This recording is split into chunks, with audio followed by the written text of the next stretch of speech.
धरती माता तोहरा लाजो न लागे, तोहरी बिटियवा तोहरे द्वारे पुकारे।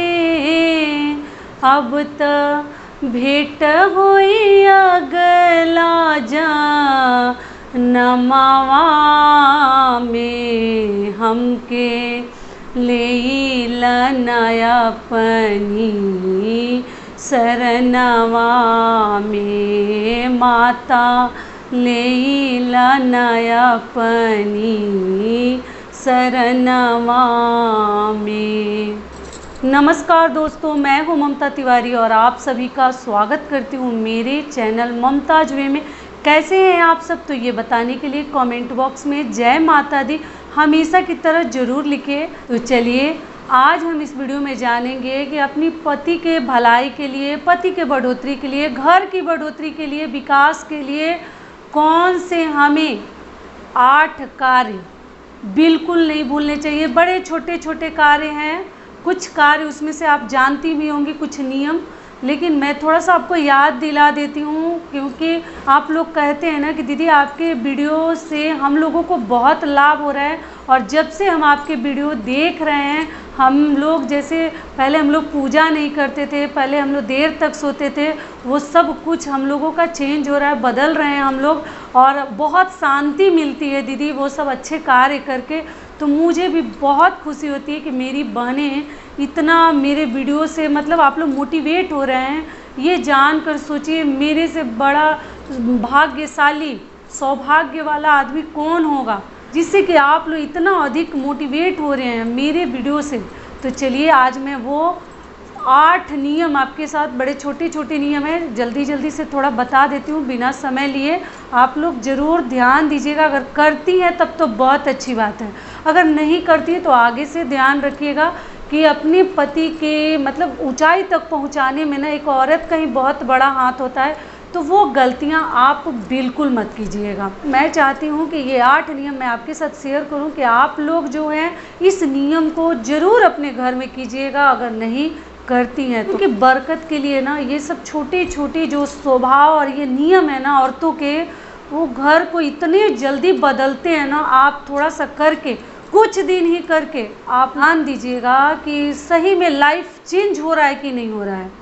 तो चलिए शुरू करते हैं। सबसे पहला नियम है कि आपके पास अगर भगवान का दिया हुआ सब कुछ है तो आप किसी के सामने दुख मत रोइए।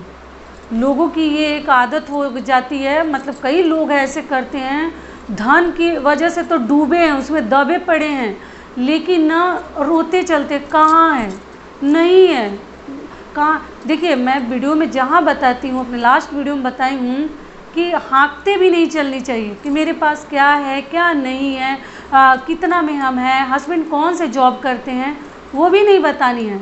लेकिन दुख भी नहीं रोनी है।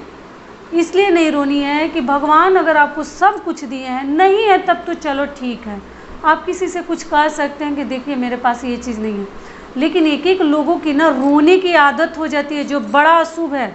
अगर आप रोते हैं ना इस तरीके से, तो आज से रोना छोड़ दीजिए। भगवान को भी बड़ा कष्ट होता है कि इसको हमने सब कुछ दे रखा है, फिर भी ये ऐसा आदमी है ना, इसका ऐसा स्वभाव है ना कि ये रोता ही रहता है। तो इसीलिए अगर भगवान का दिया हुआ सब कुछ है तो आपको कभी किसी के सामने रोनी नहीं चाहिए कि कहाँ है, नहीं है, हम तो गरीब हैं, कहाँ कुछ है मेरे पास। ऐसे अशुभ बातें मत कहिए। तो ये हो गया हमारा पहला नियम।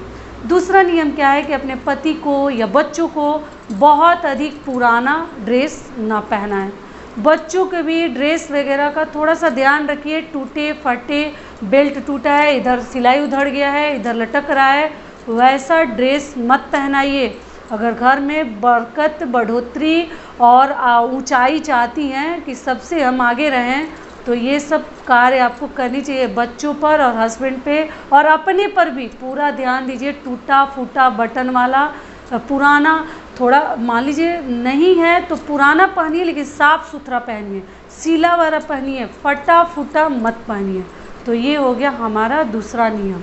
तीसरा नियम क्या है कि घर में फटे फूटे बर्तन ना रखें। अगर फट गया है तो सेम टाइम उसको हटा दें, बदल दें या फेंक दें। फटा बर्तन दरिद्रता का बहुत बड़ा निशानी है, तो इसलिए कभी भी अपने घर में आप फटा बर्तन न रखें। थाली हो, प्लेट हो, कटोरी हो, ग्लास हो, कुछ भी हो, उसको हटा दीजिए। तो ये हो गया हमारा तीसरा नियम। चौथा नियम है कि रोज़ अपने घर में प्रतिदिन आप जब पूजा करती हैं, अगर आपके पास गंगा जल उस तरीके का है बहुत अधिक, तो रोज़ अपने घर में ना उस जल में थोड़ा सा मिला लीजिए और अपने घर में रोज़ गंगा जल का छिड़काव कीजिए। वो भी ना हमारे घर की बढ़ोतरी के लिए बड़ा अच्छा होता है। अगर गंगा जल से हम रोज़ अपने घर में थोड़ा सा छिड़काव करें, शुद्ध करें, वातावरण भी बहुत ही सुंदर और सुकून वाला रहता है। तो अपने घर में रोज़ गंगा जल का आप छिड़काव करें। तो ये हो गया हमारा चौथा नियम। पांचवा नियम क्या है कि कभी भी भिखारी को अपने दरवाजे से ना भगाएं। मैं बता चुकी हूँ, लौटाएं ना।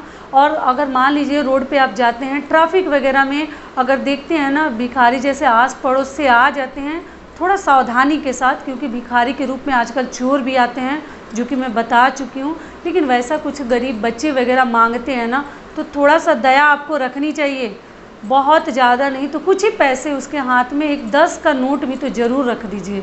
भिखारी को ज़रूर दीजिए, गरीब लोगों को की सेवा ज़रूर कीजिए। तो ये हो गया हमारा पांचवा नियम। छठा नियम क्या है कि अपने घर में पूजा पाठ आपको अवश्य करनी चाहिए, प्रतिदिन कीजिए। लेडीज हो, जेंट्स हो, औरत हो, पुरुष हो, कोई भी हो, बिना पूजा पाठ का संकल्प ले लीजिए कि बिना पूजा पाठ किए अनाज का हम अपने मुंह में एक दाना तक नहीं डालेंगे। आप करके तो देखिए आपका घर कैसे विकास के रास्ते पे एकदम चलने लगेगा। आप लोग को भरोसा भी नहीं होगा। बिना पूजा किए कभी आपको मुंह में अनाज नहीं डालनी है। चाय पी लीजिएगा, और भी चीज़ें, ड्राई फ्रूट्स वगैरह खा सकती हैं, लेकिन अनाज मत खाइएगा। भगवान को खिला कर ही आपको अनाज अपने मुंह में डालनी चाहिए, जो मैं किसी वीडियो में बता चुकी हूँ। तो ये हो गया हमारा छठा नियम। सातवां नियम क्या है? सातवां नियम है कि सफाई के पीछे बीमारी नहीं पालनी है। सफाई के पीछे इतना ना पागल हो जाइए कि पति का अनादर कर दीजिए, बच्चों का अनादर कर दीजिए, किसी बड़ों का कर दीजिए। क्या तो हम सफाई कर रहे हैं, हम तो पोछा मार रहे हैं, हम तो झाड़ू मार रहे हैं।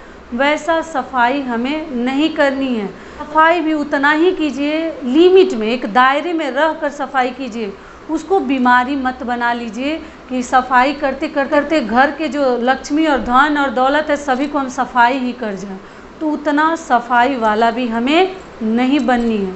एक एक बात को आप गांठ बांध कर रख लीजिएगा और कान खोल कर सुन लीजिएगा। सफाई का मतलब ऐसा नहीं कि हम उसके पीछे पागल हुए जा रहे हैं। लिमिट में कीजिएगा, सबका ध्यान रखते हुए, ठीक है। तो ये हो गया हमारा सातवां नियम। आठवां नियम क्या है? पानी तो कम गिराना है, जो कि आप लोग को मालूम है, मैं बता चुकी हूँ।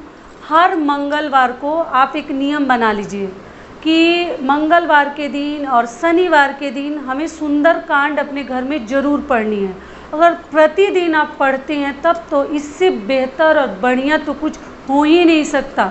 अगर रोज़ आपके घर में सुंदरकांड का पाठ हो रहा है तो, और मान लीजिए आप प्रतिदिन नहीं कर पा रहे हैं, आपको समय नहीं है, तो कम से कम मंगलवार या शनिवार का दिन आपको चयन कर लेनी चाहिए कि इन दोनों दिन में अगर चाहें तो पढ़ सकते हैं, या किसी एक दिन आपको ज़रूर पढ़नी चाहिए। क्योंकि ये ना हनुमान जी का दिन है, बजरंग बली का, और उसमें जो है आपको लड्डू शाम को किसी भी समय या सुबह में, जब आपको मतलब आपसे पार लगे, जब आप ला कर रख सकते हैं, लड्डू लाकर मंगलवार और शनिवार को मंदिर में या घर में ज़रूर भोग लगाएं बजरंग बली का। जानते हैं ना, मतलब बजरंग बली लड्डू से कितने खुश रहते हैं। तो इसीलिए थोड़ा सा ये छोटे छोटे नियम ना आप एक बार करके देखिए, आपको इसके इतने अधिक फ़ायदे और लाभ मिलेंगे ना, आप सपने में भी नहीं सोच पाइएगा कि ये इतना छोटा नियम और इतनी ज़्यादा सफलता, इतनी तरक्की, और पति की सफलता के लिए या घर की बढ़ोतरी और तरक्की के लिए आपको ये 8 नियम ज़रूर अपने घर में करनी चाहिए। तो इस प्रकार से ये 8 नियम आप गांठ बांध कर रख लीजिए, ज़रूर कीजिएगा। अगर करती हैं तब तो बहुत अच्छी बात है, नहीं करती हैं तो आगे से ध्यान रखिएगा। तो यही कुल हमारे नियम थे। आशा करती हूँ, उम्मीद करती हूँ कि इस वीडियो से आप लोग को थोड़ा सा लाभ मिलेगा। फिर मिलती हूँ एक नए वीडियो में। तब तक के लिए नमस्कार। स्वस्थ रहिए, सुरक्षित रहिए और जहाँ कहीं भी रहिए खूब खुश रहिए। और मेरा वीडियो अगर पसंद आता है तो प्लीज़ लाइक कीजिए और शेयर भी कीजिए, किसी और के हित के लिए थोड़ा सा लाभकारी रहेगा।